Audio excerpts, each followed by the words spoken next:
तो बाद में कुछ फर्क पड़ा कि वो आए हैं, उनकी मौजूदगी में कुछ होगा। हालांकि पिछली हाउस की मीटिंग में वो आए थे, लेकिन 2023-24 में जो 26 करोड़ बजट था, 24-25 में जो 28 करोड़ था, और जो 25-26 में 29 करोड़ था, वो बढ़ करके आज वही पुराने तरीके से वहां बैठने के बाद पार्षदों को एक एक कॉपी दे दी गई, जो कि एजेंडा पहले आना चाहिए। वो कॉपी सभी पार्षदों ने क्या पढ़नी थी, सबने कह दिया ठीक है जी, क्योंकि बजट तो पास करना ही है। जो आदमी बजट पे सवाल करेगा उसको प्रधान अपने पहले जैसे जो उनकी कार्यशैली है बोल देंगे ये तो विरोधी है। 46 करोड़ 6 लाख रुपए, करीब 1.5 गुना कर दिया गया है।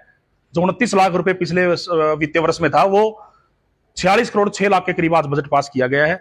अब देखने वाली बात यह है कि ये 46 करोड़ 6 लाख रुपए जो पिछले 3 बजट चले गए, जो पिछले शहर का बुरा हाल हो चुका है, अब इसमें नई बात क्या जुड़ती है, क्या नया होता है? क्या ये 46 करोड़ रुपए का कोई चीज अब शहर में व्यवस्था नजर आएगी? गली की सफाई की, नालियों की, खड्डों की, स्ट्रीट लाइट रिपेयर की, ये देखने वाली बात है।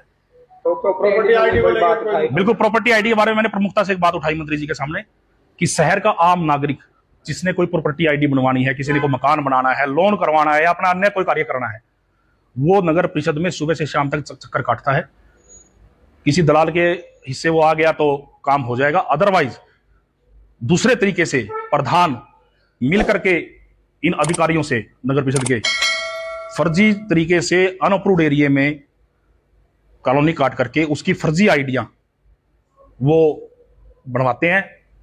सारा गोलमाल ये है, सही गरीब जायज काम जो है उसके लिए चक्कर काटने पड़ते हैं और दलाल के थ्रू और मिली भगत से प्रधान की और पूरे नगर परिषद के अधिकारियों की मिली भगत से एक घिनौना काम हो रहा है, जिसके आंकड़े आने वाले समय में पेश किए जाएंगे। पिछले बजट, लेकिन किसी भी अधिकारी के पास कोई भी जवाब नहीं था। सब गोलमाल बात करते हैं, उनके पास कोई आंकड़ा नहीं था, कोई वो जवाब नहीं था। कोई ये नहीं बता सकते कि पिछले वर्षों में उन्होंने कितने रुपए पास किए। किस जैसे 29 करोड़ रुपए पास हुआ, उसमें 6 करोड़ रुपए सफाई पे हैं, या कोई खड्डे रिपेयर पे, लाइट पे कितने हैं, कोई पब्लिक टॉयलेट पे कितने पैसे खर्च होने थे, कितने पास किए गए थे और कितने खर्च हुए, इनके पास कोई आंकड़ा नहीं है। आंकड़ा तब होगा जब इनकी देने की इच्छा होगी, क्योंकि इसमें बहुत बड़ा गोलमाल है और ये सारा शहर जानता है, सारे शहर का बुरा हाल है, आपको पता है सब लोगों को। अब इस बात में आप आज भी प्रदीप मौर्य जी ने भी, विपुल नैन, सभी साथियों ने बात उठाई।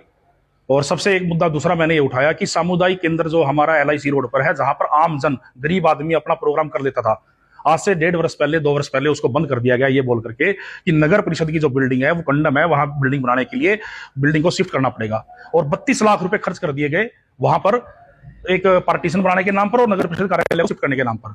आज 1 वर्ष होने को हो गया उस काम को पूरा हुए, 10 महीने, लेकिन वो खंडर होने को दोबारा हो गई।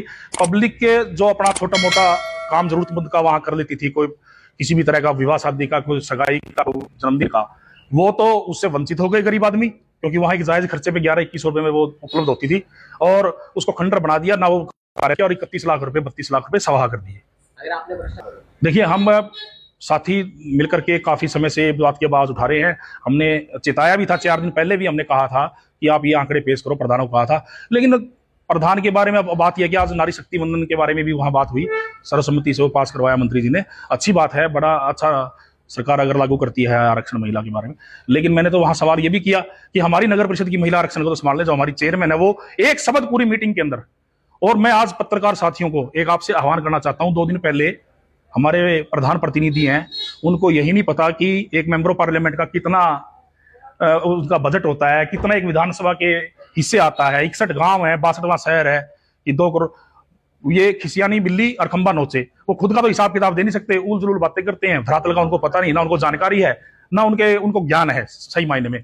मेरी पत्रकार साथियों से एक रिक्वेस्ट है, आज जैसे नारी शक्ति वंदन यहाँ पर पास हुआ नरवाना के अंदर, मतलब मंत्री जी ने सबको सहमत किया है, मेरी पत्रकार साथियों से एक विशेष वो है कि जब भी कोई बाइट, जब भी कोई बयान ले, हमारी चेयरमैन मुकेश मिर्जा जी आदरणीय, उनसे लें। उनके प्रतिनिधि कुछ भी बोल देते हैं, उनको पता होता ही नहीं, उनको अपनी नगर परिषद के बारे में नहीं कुछ पता। एक काम तो आज अच्छा हुआ है। अब देखो, बंदर पकड़ने के बारे में भी संशय है, मंत्री जी ने तो बड़ी सख्ती से कहा है, अब वो इंप्लीमेंट होता ही नहीं होता, उसमें कोई कानून अड़चन बता रहे थे वो अपने ईओ साहब, अब वो इंप्लीमेंट होगा नहीं होगा। अब तो उसी प्रधान जी कह रहे 2 करोड़ रुपए सैलजा ने आपको दिए हैं, देखिए, उसके बारे में क्या कहेंगे? बहुत ठीक है, अच्छी बात है, वो सैलजा जी, उनका कद नहीं है कि वो सैलजा जी के बारे में कोई बात करे। मैं अपने प्रोटोकॉल में बात करूं, और मैं जहां तक की मेरी पद और गरिमा है वहां तक की बात करूं तो ठीक है। अब वो तो किसी को भी कुछ बोल रहे हैं, कैबिनेट मिनिस्टर है हमारे, कृष्ण बेदी जी, वो है तो कैबिनेट मिनिस्टर हमारे आदरणीय है, कुछ भी बोलना किसी के बारे में ठीक नहीं है।